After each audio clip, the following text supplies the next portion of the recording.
নমস্কার বন্ধুরা, ডিনাস কিচেনে আপনাদের সবাইকে স্বাগত। আজ আমি আপনাদের সঙ্গে শেয়ার করব বেশি করে রসুন দিয়ে পাট শাকের দুর্দান্ত স্বাদের একটি ভাজা রেসিপি। বন্ধুরা, এইভাবে পাট শাক ভাজা করলে গরম গরম ভাত শুধু এটা দিয়েই খাওয়া হয়ে যাবে, দ্বিতীয় রেসিপির আর দরকার হবে না। তার জন্য দেখুন, খানিকটা পাট শাক বেশ কচি কচি দেখে নিয়েছি। আর কিভাবে কেটে নিচ্ছি দেখুন, পাট শাকের পাতাগুলোকে আমি এইভাবে কেটে নিচ্ছি। আর অবশ্যই শাকটাকে ভালো করে বেছে নেবেন যাতে কোনো পোকা টোকা না থাকে, আর গোটা অবস্থাতেই কিন্তু শাকটাকে ধুয়ে নেবেন। কেটে ধুতে যাবেন না, তাতে রেসিপিটা তৈরি করতে অসুবিধা হবে। এইভাবে সমস্ত শাকগুলোকে কিন্তু আমি কেটে নিয়েছি। আর দেখুন, যে দুটো রসুন নিয়েছিলাম তার মধ্যে একটা গোটা রসুন আমি ছাড়িয়ে নিয়েছি। আর গোটা রসুনটাকে ঠিক কিভাবে কেটে নিতে হবে দেখে নিন। এইভাবে একটু পাতলা পাতলা করে কেটে নিতে হবে। আর আপনারা চাইলে রসুনগুলোকে থেতো করেও নিতে পারেন, কিংবা আপনাদের সুবিধা মতন একদম ঝিরিঝিরি করে কেটে নিতে পারেন। যেমন ভাবে পছন্দ সেই হিসাবে কিন্তু রসুনগুলোকে অবশ্যই কেটে নেবেন। আর রসুনগুলোকে কিন্তু একটু বড় বেশি করে দেবেন, একটু বেশি পরিমাণে দেবেন। যেমন শাক নেবেন সেই হিসেবে কিন্তু রসুনটার পরিমাণটা বেশি রাখবেন, তাতে কিন্তু অসাধারণ লাগবে খেতে রেসিপিটা। দেখুন, একটা গোটা রসুন আমি এইভাবে কেটে নিয়েছি একদম ঝিরিঝিরি করে পাতলা করে। এবারে ওভেনে চলে এসেছি আর বসিয়ে দিয়েছি কড়াই। আর দিয়ে দিচ্ছি 2 টেবিল চামচ মতন সর্ষের তেল। রেসিপিটা অবশ্যই সর্ষের তেলে করবেন, তাতে খেতে কিন্তু দুর্দান্ত লাগবে। এবারে তেলটাকে পুরো কড়াইয়ের মধ্যে খুব ভালো করে কিন্তু ছড়িয়ে দিতে হবে। তেলটা ভালো মতন গরম করে নিয়েছি। এবারে এর মধ্যে দিয়ে দিচ্ছি 2টো শুকনো লঙ্কা। আর যে রসুনটাকে আমি কেটে নিয়েছিলাম সেই রসুনগুলো দিয়ে হালকা রং ধরিয়ে খুব সুন্দর করে কিন্তু ভেজে নিতে হবে। রসুনগুলো কিন্তু একদমই কাঁচা ভাব যাতে না থাকে, যখন দেখবেন হালকা হালকা লালচে রং ধরতে শুরু করেছে সেই সময় পর্যন্ত কিন্তু রসুনগুলোকে খুব ভালো করে ভেজে নিতে হবে। দেখুন, এইভাবে নাড়াচাড়া করতে করতে কিন্তু রসুনগুলো সুন্দর করে ভাজা হয়ে যাবে। রসুনগুলো কিছুক্ষণ ভেজে নিয়ে একটা মিডিয়াম সাইজের পেঁয়াজ আমি আগে থেকেই কুচিয়ে রেখেছিলাম, সেটা দিয়ে দিলাম। শাকের পরিমাণটা বেশি হলে পেঁয়াজের পরিমাণটা আর রসুনের পরিমাণটা কিন্তু আরও বেশি বাড়াবেন। আমি যেহেতু 2 আঁটি শাক নিয়েছিলাম, তাই 2 আঁটি শাকের জন্য এই রকম রসুন আর পেঁয়াজ যথেষ্ট হয়ে যাবে। এতেই রেসিপিটা খেতে দুর্দান্ত লাগবে। আর দেখুন, খুব ভালো করে রসুন আর পেঁয়াজটাকে আমি ভেজে নিচ্ছি। একটু সময় নিয়ে লালচে রং ধরিয়ে ভালো করে কিন্তু ভেজে নিতে হবে।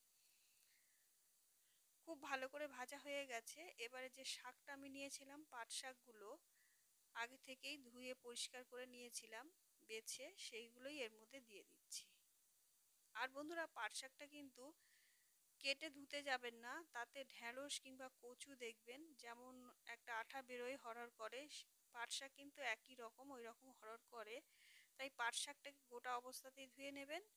আর যেহেতু একটু বেশি পরিমাণে শাকটা, তাই এইভাবে অল্প অল্প করে দিয়ে নাড়াচাড়া করলে কিন্তু শাকটা একদমই কমে যাবে, এতটা থাকবে না। দেখতে মনে হচ্ছে অনেকটাই, কিন্তু আস্তে আস্তে নাড়াচাড়া করতে করতে শাকগুলো একদমই কমে যাবে।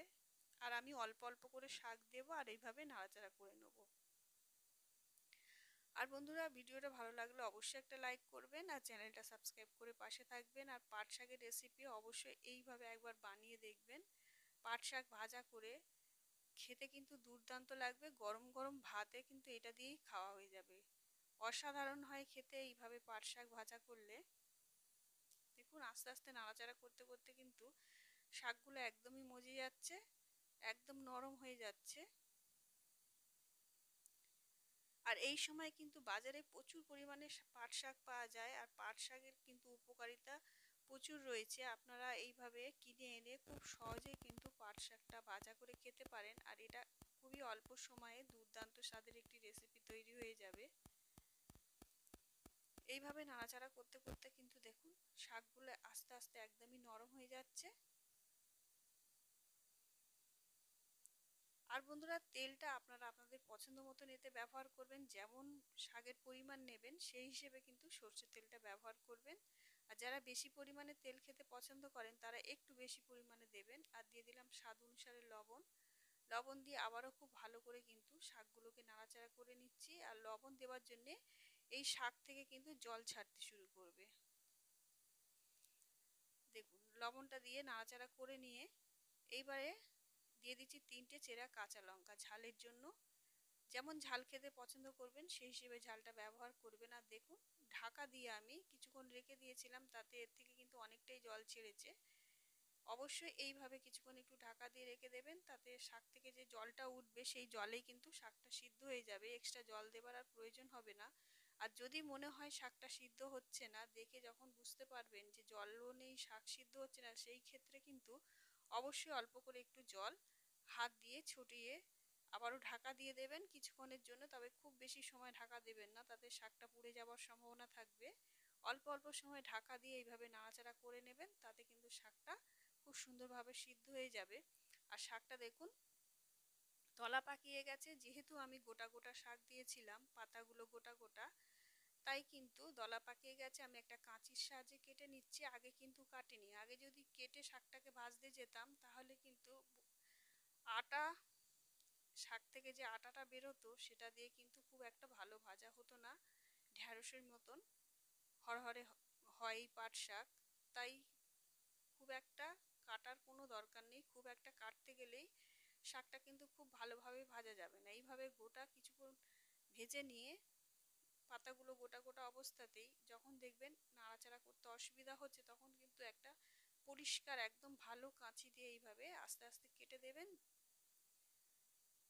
যখনই দেখবেন শাকগুলো একসঙ্গে অনেকগুলো দলা পাকিয়ে আছে, তখনই কিন্তু কেটে দেবেন, তাতে রেসিপিটা তৈরি করতে খুবই সুবিধা হবে। আর শাকগুলো তো খুব সুন্দর ঝরঝরে হয়ে ভাজা হবে, একদম জড়িয়ে থাকবে না, দলা পাকিয়ে থাকবে না, খুব সুন্দরভাবে কিন্তু শাকটা ভাজা হয়ে যাবে। আর যে কাঁচিটা রান্নার কাজে ব্যবহার করেন সেটা দিয়েই কিন্তু শাকগুলোকে কাটবেন, অবশ্যই পরিষ্কার ভালো কাঁচি নেবেন। এইভাবে খুব সুন্দর করে দেখুন শাকগুলোকে আমি কেটে নিচ্ছি, তাতে শাকটা কিন্তু ঝরঝরে হবে ভাজা, একসঙ্গে দলা পাকিয়ে থাকবে না। আর যেমন ঢ্যাঁড়স বা কচু হরহর করে সেই রকম কিন্তু একদমই শাকটা হবে না, খুব সুন্দরভাবে ঝরঝরে হয়ে ভাজা হয়ে যাবে শাকগুলো। আবারও ঢাকা দিয়ে কিছুক্ষণ রান্না করে নিলাম। দেখুন এইভাবে ঢাকা চাপা দিতে দিতে শাকগুলো সুন্দরভাবে সিদ্ধ হয়ে যাবে, সুসিদ্ধ হবে, একটুও কিন্তু কাঁচা ভাব থাকবে না, আর শাকগুলো একদম ঝরঝরে হবে আর খুব সুন্দরভাবে ভাজা হবে। কিছুক্ষণ সময় নিয়ে ভালো করে এইভাবে শাকটাকে ভেজে নিতে হবে, আর ঢাকা দেওয়া যাবে না, কেন শাকের মধ্যে আর একদমই জল নেই। তাই এইভাবে খুব ভালো করে কিন্তু শাকটাকে কিছুক্ষণ ভেজে নিতে হবে। আবারও দেখুন শাকগুলো যখনই মনে হবে একসঙ্গে অনেক শাক দলা পাকিয়ে আছে, তখন এরকম কাঁচি দিয়ে কেটে দেবেন, তাতে রেসিপিটা তৈরি করতে খুবই সুবিধা হবে। যেহেতু আমি শাকের পরিমাণটা কিন্তু অনেকটাই নিয়েছি, অনেকটাই শাক ছিল। এইভাবে নাড়াচাড়া করতে করতে খুব সুন্দর করে কিন্তু শাকগুলো ভাজা হয়ে যাবে। একটু সময় নিয়ে ভালো করে ভাজতে হবে, নাহলে কিন্তু খেতে ভালো লাগবে না, অবশ্যই ভালো করে ভেজে নিতে হবে।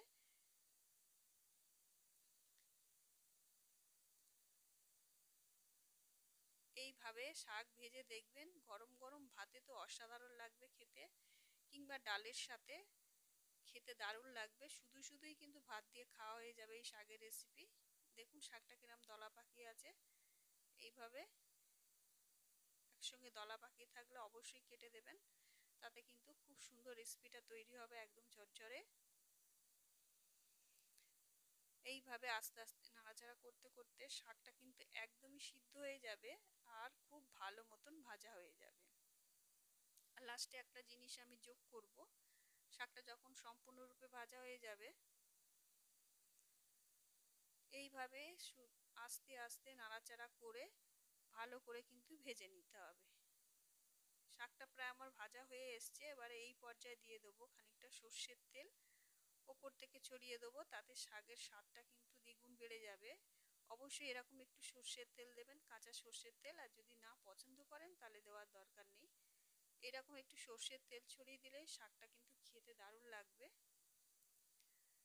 দেখুন শাক ভাজাটা কিন্তু একদম আমাদের রেডি হয়ে গেছে। এবারে গরম গরম ভাতে এইভাবে একবার শাক ভাজা করে খেয়ে দেখবেন বন্ধুরা, খেতে অসাধারণ লাগে। ভাত কিংবা রুটির সাথে খেতে পারেন। আর ভিডিওটা ভালো লাগলে অবশ্যই একটা লাইক করবেন, আর চ্যানেলটা সাবস্ক্রাইব করে পাশে থাকবেন, আর এইভাবে পাট শাকের রেসিপি তৈরি করে খাবেন।